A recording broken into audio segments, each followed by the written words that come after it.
La ilaha illallah. La ilaha illallah.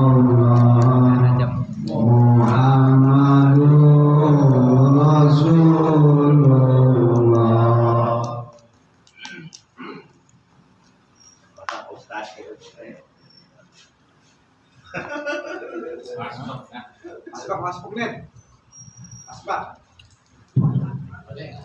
Assalamualaikum warahmatullahi wabarakatuh. Waalaikumsalam.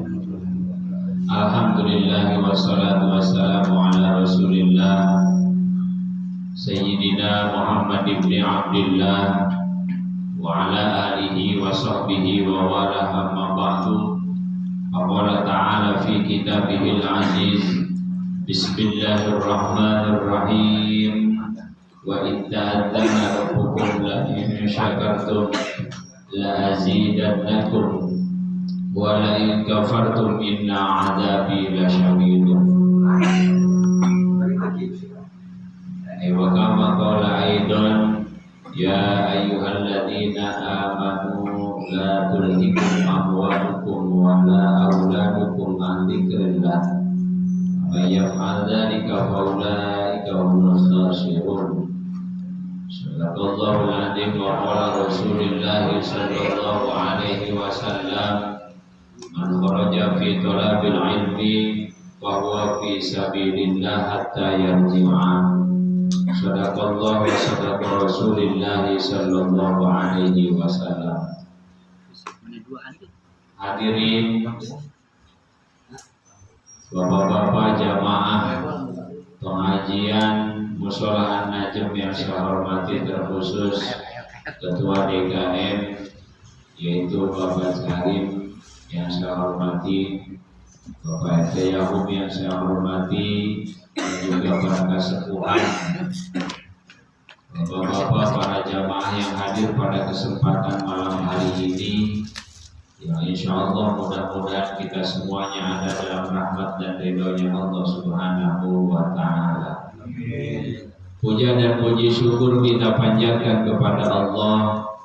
Sholawat teriring salam senantiasa terlimpah curah pada baginda alam Nabi besar Muhammad sallallahu alaihi wasallam, pada keluarganya, para sahabat-sahabatnya, para tabi'in-tabi'innya, dan juga mudah-mudahan kepada kita selaku umatnya yang insya Allah kita bisa terus istiqomah di dalam melaksanakan ajaran-ajarannya. Amin ya rabbal alamin. Sholawat serta salam senantiasa sama-sama kita terus aturkan kepada baginda Rasul. Perbanyak kita baca sholawat, senantiasa kita berharap terus untuk mendapatkan syafaatnya nanti di yaumil qiyamah. Amin ya rabbal alamin. Hadirin jamaah rahimakumullah, alhamdulillah wa syukurillah, pada kesempatan malam hari ini kita bisa kembali lagi ke laptop. Ya, beberapa minggu kemarin ya banyak undangan, ditarik sana, ditarik sini, gitu. Kadang nggak ada juga, ya pas kebetulan sayanya gitu, ada yang narik, gitu. Ya, kebetulan ada acara. Alhamdulillah gitu ya. Jadi insya Allah ya pada malam hari ini kita bisa kembali lagi duduk di majelis ilmu, bermuajah saling silaturahim di majelis yang penuh barokah. Mudah-mudahan apa yang kita laksanakan pada malam hari ini, taklim setiap malam minggu, mudah-mudahan Allah jadikan nilai ibadah. Amin ya rabbal. Dan juga ilmu yang kita pelajari mudah-mudahan senantiasa Allah berikan kemanfaatan. Amin ya rabbal. Hadirin jamaah rahimakumullah, alhamdulillah sama-sama kita bersyukur kepada Allah, kita bisa kembali melaksanakan rutinitas kita, yaitu taklim setiap malam minggu. Sama-sama kita buka kembali mata hati kita sama-sama mendengarkan dan bermudzakarah tentunya apa yang saya sampaikan, apa yang kita mudzakarahkan pada malam hari ini, mudah-mudahan Allah jadikan ilmu yang bermanfaat, ilmu yang senantiasa bisa terus menyempurnakan ibadah kita kepada Allah Subhanahu wa Ta'ala. Amin ya rabbal alamin. Baik jamaah rahimakumullah, kita lanjutkan kajian kita. Ya, mudah-mudahan apa yang saya sampaikan mudah-mudahan menjadikan ilmu yang bermanfaat. Bismillahirrahmanirrahim. Qala al-mu'allif rahimahullahu ta'ala wa nafa'ana bi ulumihi amin ya rabbal alamin. Ruya 'anil nabi sallallahu alaihi wasallam annahu qala man asbaha aidakhala fi waqti sobahi wa huwa yashku ilan nasi diqal ma'ashi faka'annama yashku rabbahu wa syakayatu la tariku ila ilallah fa innaha min jumlatin du'a. Amma syakayatu ilan nas fahya min alamatin ada maridho bi kismatillahi ta'ala lahu.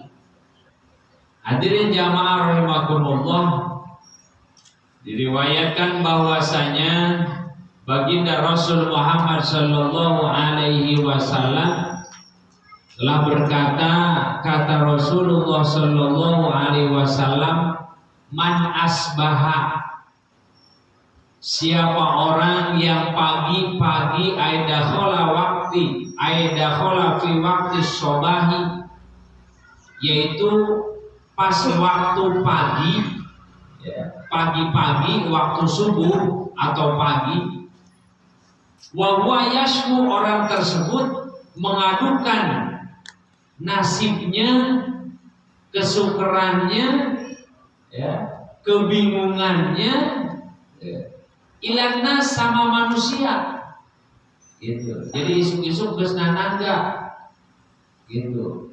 Nanangga ka batur, gitu. Ngadukeun nasibna. Dia tuh boga beas cenah ieu kumaha ieu urang, gitu. Terus nanangga tah ngadukeun nasib, gitu. Jadi ngadu kabingung, ya. Masih penting anu diadukeun ari keur teu bingung.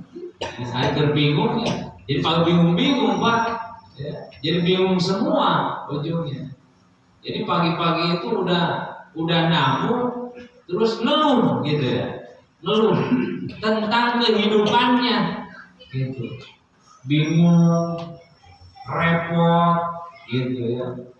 Diaduin sama manusia, sama tetangga lah, katakan sama teman, terus sama tetangga, gitu, atau sama saudara, di kol ma'ashi, tentang kesulitan kehidupannya, gitu, ya. Paka'annama yashkurobbahu, maka itu orang seolah-olah sudah mengadukan bahwa orang tersebut itu udah mengadukan terhadap rohnya, yaitu kepada Allah Subhanahu wa Ta'ala, ya, bahwa orang tersebut berarti sudah tidak ada lagi kepercayaan terhadap Allah. Mestinya apa? Mestinya kalau ngaduin kesulitan masalah kehidupan ini sama Allah, curhat sama Allah, bukan curhat sama tetangga, bukan curhat sama orang lain, ngadu kabingung. Mana tuh buka bias semua jadi urang, gitu ya. Jadi masalah sih ngadu, dan itu ngadu kabingung itu malah kayak keseruan, terbingung, akhirnya ngadu kabingung, kan gitu, ya kan? Jadi kayaknya hoanta. Sebaiknya apa? Sebaiknya Pak, kalau kita mau ngaduin masalah kehidupan kita sama Allah, ya, curhat itu harus sama Allah, aman sama Allah. Bangun tengah malam tahajud curhat sama Allah, ya, bingung masalah ini, bingung masalah itu, sholat, bangun tengah malam aduin sama Allah, ya, bilang sama Allah, curhat sama Allah, aman, gak bakal ada yang tahu kesusahan kita. Nah ini mah ngadu sama tetangga pagi-pagi, ya. Maka itu teh tidak boleh, ya. Kalau ngaduin nasib tidak boleh. Si Aceh kalau udah ngadu nasib teh, saya masalah dengan ngadu nasib teh kayak ngomong koski, aja sarwa bingung, kan gitu. Akhirnya ngadu bingung, gitu, ya. Ngadu gak bingung. Nah, kalau pagi-pagi seperti itu tidak boleh. Jadi tidak boleh ngeluh masalah kehidupan, ya, diaduin, diomongin sama orang lain. Ya. Iya kalau kagak bocor, kalau bocor, ya, sampai satu RT tahu, sampai RT-nya tahu, kayak ya kan gitu. Kata Pak RT, ya Allah, kasihan banget katanya warga saya, ya, gitu, miskin banget, gitu. Kan gitu, ketahuan jadinya. Gitu, ya. Ketahuan susahnya, ketahuan miskinnya lagi repotnya, ke bawah semua RT ke bawah, RW-nya ke bawah, begitu, ya. Maka jangan sekali-kali la yaliku illa illallah fiha fa innaha min jumlati doa. Ya. Kalau kita ngadu sama orang maka, ya, ada batasannya, yang namanya manusia mah, ya, gitu. Kalau kita ngadu itu sama dengan kita doa, ya. Itu ke rumah bingung, jadi rumah itu baru itu doa, ya, ya. Pas lalu diadu benar, sarua akan bingung, jadinya ngadu bingung, ya. Lah itu, ya. Anu pantes mah kasaha nyata curhatna ka Allah Subhanahu wa ta'ala. Mereka Allah mah bebas, gitu, ya. Kurang teguhan naon kesulitan naon lagi, aduin sama Allah, bilang sama Allah, minta sama Allah, bebas, tidak ada yang tahu kecuali Allah Subhanahu wa ta'ala. Kalau kita ngaduin, ya, curhat sama Allah, apapun yang terjadi, insya Allah pasti Allah akan mendengar dan juga pasti Allah akan memberikan pertolongan kepada kita semuanya. Amin ya rabbal alamin. Masa curhat ke Allah, Pak? Doa gitu, ya Allah, sok dibeberkeun gitu nya. Sakulah detil-detil teuing gitu ya. Allah kena berngadu ka Allah, ya Allah, temuan dipikir kajian dibeber beaskeun. Dua biasa ya lu gede sekolah dulu kiki ayo disebutan hiji-hiji ulah tuh gitu, ulah diperinci dah, ulah diperinci deh gitu, ulah singkat deh lalu ngadu apa ya Allah nyawa mulun gue segini ya abang kene ya mulai jadi sedang baik gitu ya bulan mungkin gak gitu yang menjawab perinci deh gitu ya Allah ibu dagang cukup mana cina dagangan bias ukur cabai ukur bawang ukur oh ya biar disebutan pula katanya dia saya nggak ada orang gitu pula perinci sok ada tahu gitu ya. Jangan sekali-kali kita ngaduin ya masalah kehidupan kita, kesusahan kita, kepailitan kita sama orang lain atau sama manusia. Itu tidak boleh. Apa sebab? Itu wahiyya min alamati adamir ridho. Kalau kita ngaduin kesulitan kita, kesusahan kita sama manusia, berarti seolah-olah itu tandanya orang tersebut tidak ada keridhoan, yaitu keikhlasan bikismatillahi ta'ala terhadap apa yang Allah sudah bagikan terhadap kita masing-masing. Benar tidak? Apa sebab? Sebab semuanya sebab semuanya sudah Allah takdirkan, sudah Allah bagi-bagikan semuanya. Ya, sudah ada bagiannya masing-masing. Gitu. Yang penting mah bentuk ikhtiarnya kita seperti apa? Ya, malam kita ngaduin sama Allah, paginya, siangnya kita ikhtiar. ya. Udah ngadu sama Allah, minta sama Allah, berdoa sama Allah, terus ikhtiar juga tidak lepas, benar-benar kurang ikhtiar. Nah, itulah yang dinamakan ikhtiar, yang nantinya ketika Allah berikan kelebihan rezeki oleh Allah Subhanahu wa taala, itulah yang namanya dalam keberkahan. Alhamdulillah. Jadi berkah larangan. Ya, gitu. Jadi jangan sampai terbalik. Ya, kumaha dibalikna nan kusieun-sieunna beakeun rezeki gitu nya. Meme subuh geus makan ojek. Meme subuh geus makan ojek. Misalkan ieu mah, misalkan ieu contoh ojek. Meme subuh eta ya, balik jam 6. Balik jam sieun beakeun penumpang gitu, balik jam 6 gitu. Sebenarnya kalewat tuh. Kalewat. Sengaja menang rezeki, oke, eta rezekina teu berkah. Apa sebab? Sebab yang ngasih rezekinya dilewatin. Siapa? Allah Subhanahu wa taala. Mana? Lewat sholat subuhnya ditinggal. Ya, alhamdulillah min tadi. Insyaallah di mau ayat ini jadi perawat. Ya Allah artinya jangan Pak, ya jangan sampai ya, santai aja, semuanya sudah Allah bagi, semuanya sudah Allah takdirkan, gitu. Jangan sampai kita takut ya kehilangan rezeki.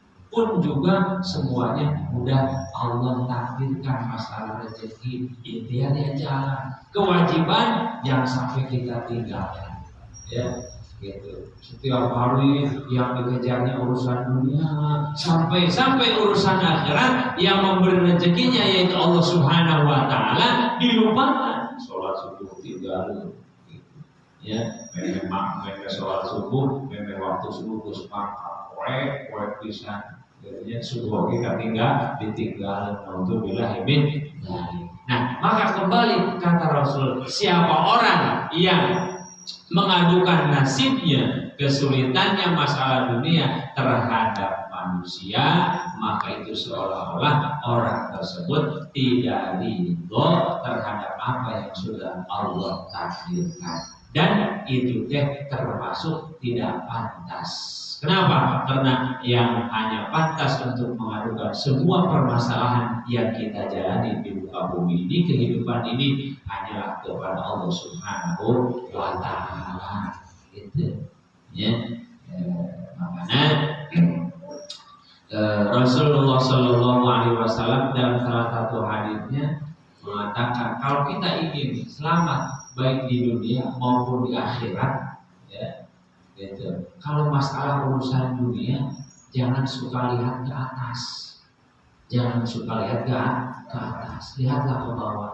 Kalau kita selalu lihat ke bawah, kalau masalah urusan dunia, insya Allah kita akan selalu bersyukur kepada Allah. Jangan, kata Rasul. Kalau kita melihat masalah dunia, melihat ke atas, akan celaka orang tersebut. Apa sebab? Lihat orang lain beli mobil, meriah, gitu kan? Gitu. Meriah, ya. Tidak senang hatinya melihat orang lain bahagia. Senang hatinya melihat orang lain susah. Itu yang bahaya. Dan makanya kalau masalah urusan dunia, lihat ke bawah, jangan lihat ke atas. Gitu. Kalau lihat ke bawah, pasti kita akan selalu bersyukur kepada Allah. Ya Allah, alhamdulillah, ya, sakit alhamdulillah saja terbuka motor, oke, masih boga sepeda. Kamu tetangga mah terbuka motor, terbuka sepeda, lempang kemana-mana. Saya mah masih penting, ya Allah, alhamdulillah terbuka sepeda. Gitu. Ya, selalu bersyukur. Kata orang yang nggak punya motor, punya sepeda, alhamdulillah ya Allah. Saya mah biar nggak punya motor, nggak punya sepeda juga, alhamdulillah masih bisa jalan. Tetangga mah didorong-dorong, pakai kursi roda. Tuh, selalu bersyukur. Lihat ke bawah, jangan suka lihat ke atas. Gitu, ya. Pasti akan selalu bersyukur kepada Allah Subhanahu wa taala. Dan sebaliknya kata Rasulullah, kalau kita ingin selamat, bahagia di dunia dan di akhirat. Kalau masalah urusan akhirat baru lihatnya ke atas. Ya. Kudu nempo kaluhur. Gimana lihat ke atasnya? Ya, gitu. Kok si Anu bisa rajin ya? Gitu. Rajin ke aja ngaji, kok bisa ya? Padahal dia repot banget, terus saya nggak bisa. Masa saya nggak bisa? Itu mau lihatnya. Ya. Lihat orang lain. Agar apa? Agar bisa termotivasi. Melihat orang lain yang rajin sholat, rajin ngaji, rajin sedekah, agar kita termotivasi. Kok bisa ya begitu? Masa saya nggak bisa? Ya, akhirnya kita timbul dalam hati kita. Ingin apa? Ingin sama dengan mereka. Ya, masa saya nggak bisa? Cuman seminggu sekali duduk di musola, ya ngaji paling lama 2 jam. Paling lama itu paling banter, bener nggak Pak? Paling lama, gitu. Makanya akan termotivasi.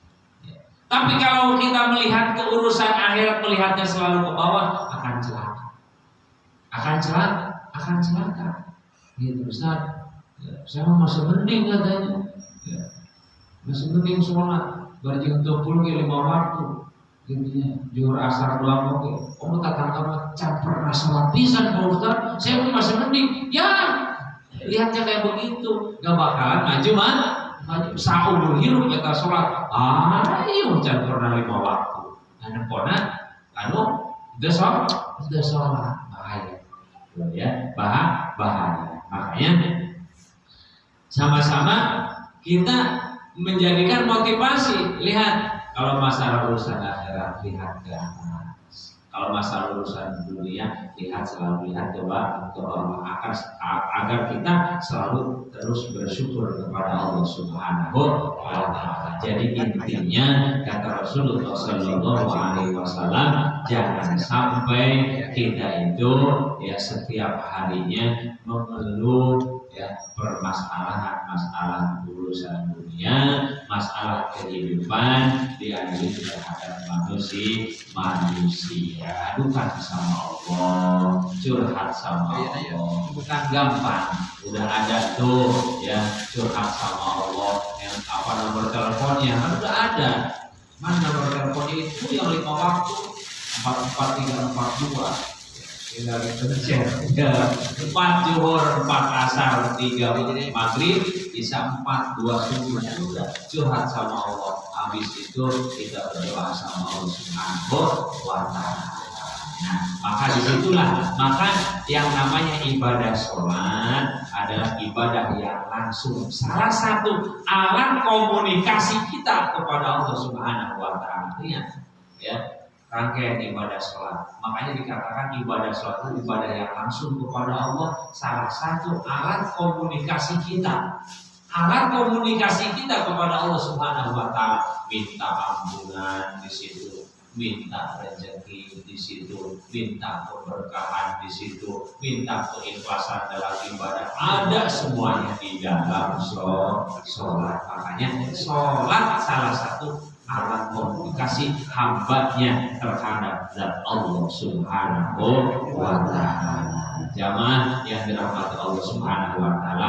Jadi intinya mudah-mudahan kita senantiasa bisa terus istiqomah di dalam ibadah kepada Allah Subhanahu wa Ta'ala, baik ibadah makruh maupun ibadah yang makruh, ibadah yang langsung kepada Allah maupun ibadah yang tidak langsung kepada Allah Subhanahu wa Ta'ala. Semua dalam aktivitas yang kita kerjakan sehari-harinya, kita senantiasa terus menjadikan aktivitas yang kita kerjakan bernilai ibadah. Amin ya rabbal alamin. Sehingga kita bisa diistiqomahkan oleh Allah Subhanahu wa Ta'ala, dan ketika kita bisa istiqomah, insya Allah kehidupan kita akan menemui salah satu yaitu dalam keberkahan dari Allah Subhanahu wa Ta'ala. Berkah usia kita dalam taat kepada Allah, berkah milik dan rezeki kita untuk bekal ibadah kepada Allah Subhanahu wa Ta'ala, pun juga berkah kehidupan kita, rumah tangga kita, sehingga keturunan kita Allah jadikan keturunan yang soleh dan solehah. Amin ya rabbal alamin. Jamaah yang dirahmati Allah Subhanahu wa Ta'ala, mungkin itu saja Pak ya. ya perlu walaupun sedikit mudah-mudahan ada manfaatnya karena masih ada undangan dalam acara Maulid di Serois Amerimun. Nah dia ada kita SD itu. Ya itu saja Pak ya, mudah-mudahan ya, ada manfaatnya. Mari sama-sama kita sudah membaca suratul Fatihah. Mudah-mudahan duduknya kita pada malam hari ini ada dalam ridhonya Allah Subhanahu wa taala. Bismillahirrahmanirrahim. Wa kulli niyatin sholihah bi barakati al-Fatihah. A'udzu billahi minasy syaithanir rajim. Bismillahirrahmanirrahim. Alhamdulillahirabbil alamin. Arrahmanir rahim. Maliki yaumiddin. Iyyaka na'budu wa iyyaka nasta'in. Ihdinas siratal mustaqim. Siratal ladzina an'amta 'alaihim ghairil maghdubi 'alaihim waladdallin. Waghfirna ya Rahman, waghfirna ya Rahim. Allahumma bihamdil Fatihah wa bisirril Fatihah wa bi karamatil Fatihah wa bi mu'jizatil Fatihah ya Rabbil alamin. Syukurallah ya man li abdihi yaghfir wa yarham lana wal khalqu lahu tabarakallahu rabbul alamin. Dawam bi subhanakallahumma tahiyyatun ya salam wa akhiru da'wana alhamdulillahi rabbil alamin. Assalamualaikum warahmatullahi wabarakatuh.